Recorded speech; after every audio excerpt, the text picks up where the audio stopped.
19e réunion ordinaire du Conseil des ministres du Conseil de l'Entente ce mercredi à Lomé. Les ministres se retrouvent après la 21e réunion ordinaire du comité des experts de l'institution tenue il y a quelques jours. Pour les ministres à cette 19e réunion ordinaire, il s'est agi d'examiner et d'adopter le projet annuel de performance pour l'année 2022. Aussi à l'ordre du jour, l'examen de la situation financière du CERFER, l'état d'avancement des réformes, les rapports d'activité des différentes institutions et les situations de créances de trésorerie de l'ensemble du dispositif communautaire.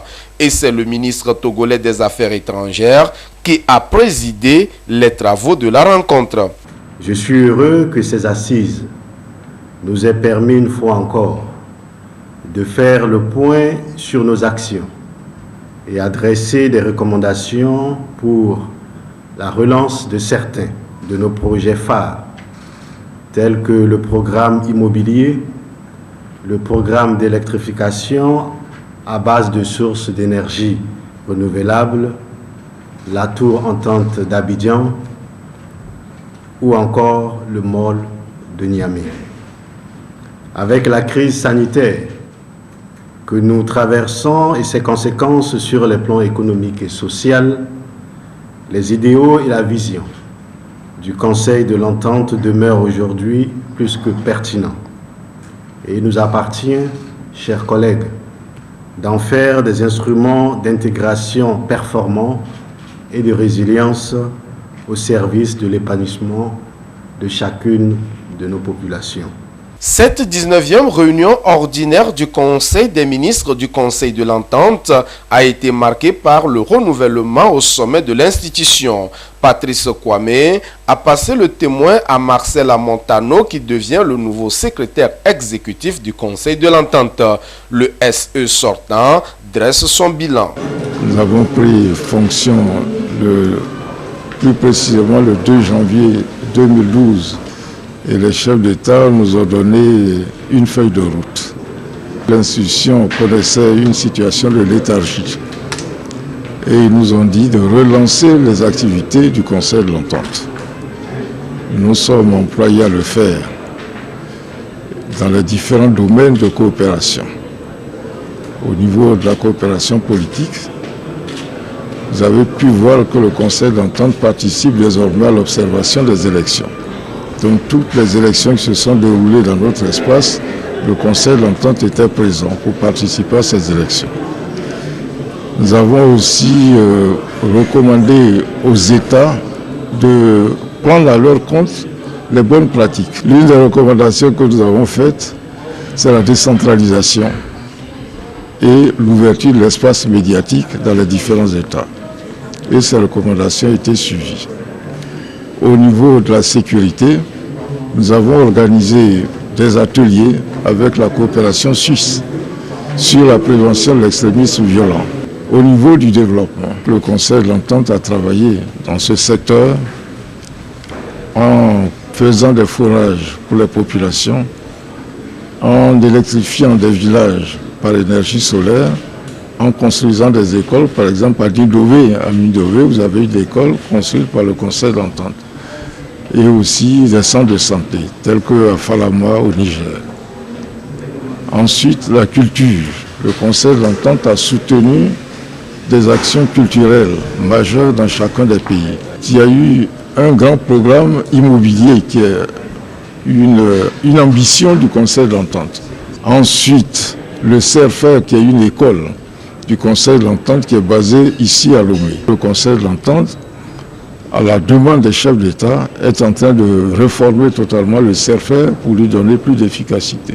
Le nouveau secrétaire exécutif n'a pas manqué d'adresser toute sa reconnaissance à son prédécesseur pour l'engagement et la détermination dont il a fait preuve pour faire avancer l'institution. Marcel Montano a promis suivre ses pas pour un Conseil de l'Entente plus dynamique et plus performant dans la sous-région ouest-africaine. Le Conseil de l'Entente qui réunit le Bénin, le Burkina Faso, la Côte d'Ivoire, le Niger et le Togo a pour mission d'œuvrer pour la paix et la stabilité de ses pays membres et le bien-être de ses populations.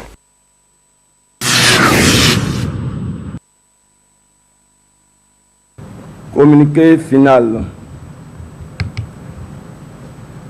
de la 19e réunion ordinaire du Conseil des ministres du Conseil de l'Entente. Le Conseil des ministres du Conseil de l'Entente a tenu sa 19e réunion ordinaire le mercredi 12 janvier 2022 à Lomé, en République togolaise, sous la présidence de son Excellence le professeur Robert Doucet, ministre des Affaires étrangères, de l'intégration régionale et des Togolais de l'extérieur. Le Conseil des ministres a pris acte de la nomination par le président en exercice de la conférence des chefs d'État et de gouvernement de M. le ministre Marcel Amontano en qualité de secrétaire exécutif du Conseil de l'Entente pour compter du 1er janvier 2022. Le Conseil des ministres a félicité le ministre Marcel Amontano pour sa brillante nomination et lui a assuré de leur soutien dans l'accomplissement de ses nouvelles missions.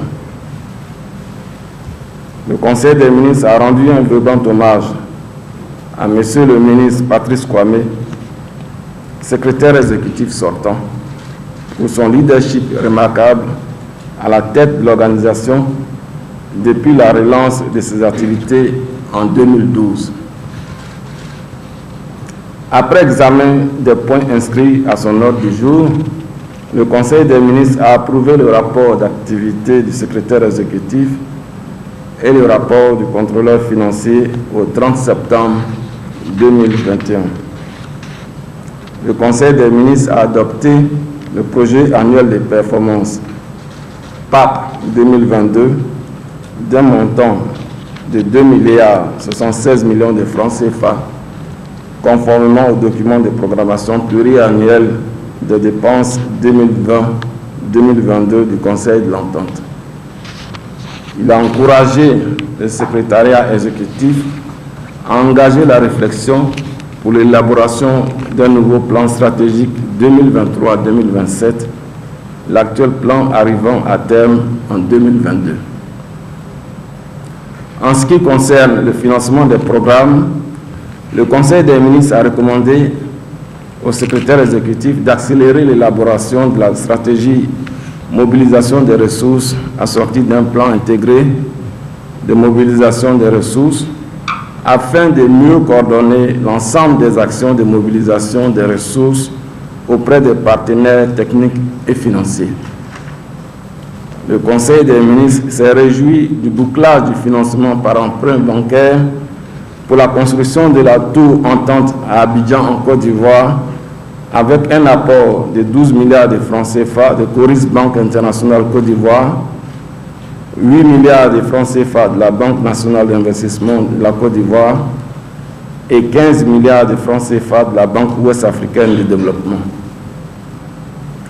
Le Conseil des ministres a donné son accord au président du Conseil des ministres pour la signature des lettres de confort du Conseil de l'Entente à Coris Banque Internationale Côte d'Ivoire et à la Banque nationale d'investissement de la Côte d'Ivoire à l'effet de constituer pour elle un élément de garantie classique. Le Conseil des ministres a par ailleurs noté les avancées enregistrées sur le projet du MOL de Niamey et a invité le secrétariat exécutif à accélérer la recherche des partenaires pour le bouclage du financement. Le Conseil a également pris acte de la manifestation d'intérêt du Burkina Faso pour la réalisation d'une tour à Ouagadougou. En ce qui concerne le Centre régional de formation pour entretien routier, CELFAIR, le Conseil des ministres a pris bonne note des rapports d'activité et des rapports financiers au 31 décembre 2019 et 2020, au 31 octobre 2021, ainsi que de l'état d'avancement de la réforme. Le Conseil des ministres a félicité le directeur général pour sa gestion et a salué le regain d'engouement pour les inscriptions des élèves au centre. Il a recommandé au directeur général de poursuivre les échanges sur l'ouverture du conseil d'administration du CERFER au secteur privé, notamment les patronats des pays membres du conseil de l'entente. Le conseil des ministres exprime sa gratitude à son Excellence, M. Faure Essozima Yassingbe, président de la République togolaise, président en exercice de la conférence des chefs d'État du conseil de l'entente, pour l'accueil chaleureux et fraternel, ainsi que les dispositions prises pour faciliter le séjour des délégations. Fait à Lomé le 12 janvier 2022, pour le Conseil des ministres, le président du Conseil, professeur Robert Doucet, ministre des Affaires étrangères, de l'intégration régionale et des Togolais de l'extérieur. Je vous remercie.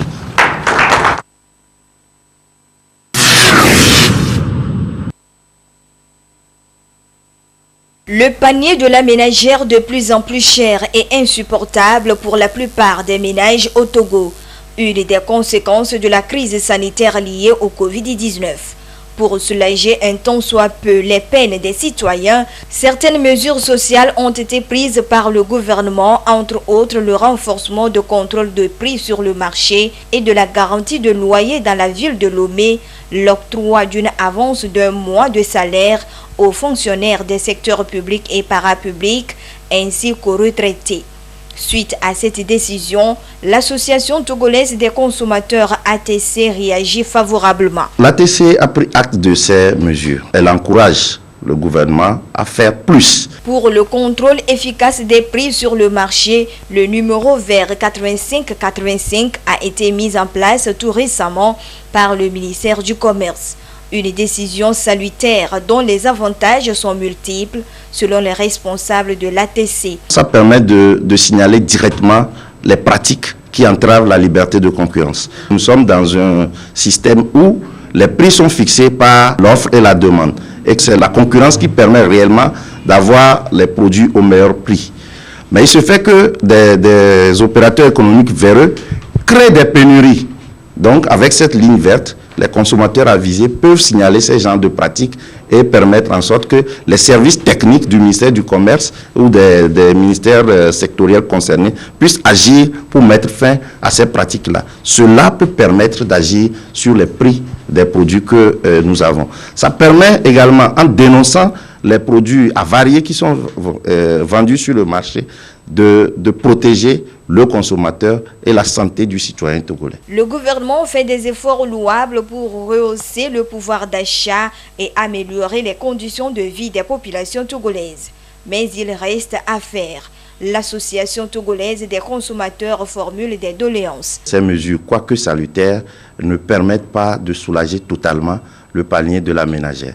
Elle invite le gouvernement à réactiver les cadres de discussion et de concertation, à œuvrer avec les partenaires sociaux pour que des solutions plus pérennes soient trouvées aux difficultés que rencontre le consommateur togolais. Il importe que le gouvernement communique davantage sur les projets, notamment les projets WEZU, les projets de santé universelle et de l'assurance universelle, pour que le consommateur sache réellement quel est son intérêt, quel est son avantage et ce qu'il doit faire pour être bénéficiaire de ces projets. Ceci permettra d'assurer le bien-être et le plein épanouissement des consommateurs en cette période de la pandémie au Covid-19.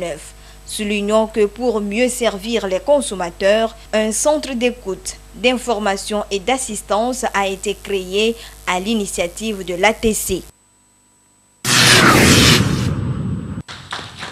Œuvrer conformément aux tests en vigueur pour la délimitation des frontières maritimes du Togo et aussi pour l'extension du plateau continental, la Commission nationale des frontières maritimes du Togo, CNFMT, déroule ardemment sa feuille de route. En conférence de presse ce mardi à Lomé, la Commission fait le bilan de ses activités menées au cours de l'année 2021. Depuis le 3 octobre, date de la première réunion, à ce jour, au 31 décembre 2021, elle a tenu 66 réunions qui ont pour objectif de préparer les dossiers techniques, notamment l'extension du plateau continental au-delà de 200 miles. Ce dossier a été confectionné et déposé aux Nations Unies à la Commission des limites du plateau continental. Également, la carte marine officielle du Togo a élaboré pour servir pour les besoins de la navigation et également pour les délimitations de la frontière maritime. Aujourd'hui, nous avons pu ouvrir les négociations avec les États côtiers conformément aux dispositions de la Convention de Montego Bay sur le droit de la mer. En somme, près de 2/3 de la mission qui lui est assignée a été réalisée. Des progrès enregistrés, mais également des défis à relever par la CNFMT pour la nouvelle année. Non, en termes de perspective, le dossier du plateau continental a été déposé aux Nations Unies et nous avons fait la présentation de ce dossier aux Nations Unies. Et ce dossier doit passer, n'est-ce pas, en commission du plateau continental. Et lorsque la commission évalue notre dossier, eh bien, ils vont nous inviter à aller défendre le dossier. Donc, nous sommes en train de faire le suivi de ce dossier. C'est l'une des perspectives. Ensuite, nous allons poursuivre les négociations avec les pays voisins, notamment le Bénin et le Ghana, pour parvenir à une délimitation de frontières maritimes consensuelles. Créé par décret numéro 2015-062/PR du 9 septembre 2015, la Commission nationale des frontières maritimes CNFMT répond à la volonté du gouvernement de parvenir à une limitation conventionnelle des frontières maritimes du Togo et d'obtenir l'extension du plateau continental qui va de 200 à 350 miles marins.